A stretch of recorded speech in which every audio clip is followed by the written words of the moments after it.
ఆచి chicken masala. YS Rajasekhara Reddy ఉమ్మడి ఆంధ్రప్రదేశ్ లో చేపట్టిన పాదయాత్రకు 23 ఏళ్లైన సందర్భంగా వైఎస్ షర్మిల ఎక్స్ వేదికగా ట్వీట్ చేశారు. ఉమ్మడి రాష్ట్రంలో పాదయాత్ర అనే మహాయజ్ఞము మొదలుపెట్టారు. పేదల బాగు కోసం, బడుగుల మంచి కోసం, సకల జనుల సంక్షేమ మహాయాగానికి నాడు ఆయన ఆజ్యం పోశారు. ఆయన ఈ పాదయాత్ర ఒక కాంగ్రెస్ సైనికునిగా, నాయకునిగా, పీసీసీ అధ్యక్షునిగా ప్రారంభించారన్నారు. ఆ తర్వాత ఆయన కాంగ్రెస్ ప్రభుత్వాన్ని అధికారంలోకి తీసుకొచ్చి ముఖ్యమంత్రిగా చిరస్థాయిగా ప్రజల గుండెల్లో నిలిచిపోయారని తెలిపారు.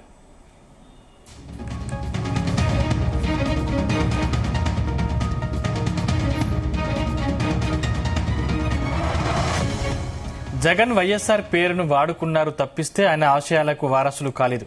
వైసీపీలో నిజంగా వైఎస్ఆర్ ఐడియాలజీ ఉంటే జగన్ సీఎంఐ కూడా వైఎస్ఆర్ జలయజ్ఞాన్ని ఎందుకు పూర్తి చేయలేదని ప్రశ్నించారు.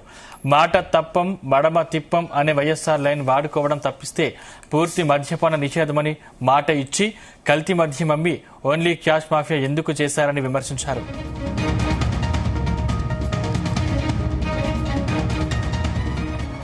జగన్ మావిగన్ జోకర్ అని కాంగ్రెస్ రాష్ట్ర అధ్యక్షుడు వైఎస్ షర్మిల అన్నారు. రాజధాని అమరావతి విషయంలో జగన్ ప్రతిపాదనపై ఆమె ఎద్దేవా చేశారు. 3 రాజధానుల పేరుతో రుషికొండను జగన్ మింగేశారని ఆరోపించారు.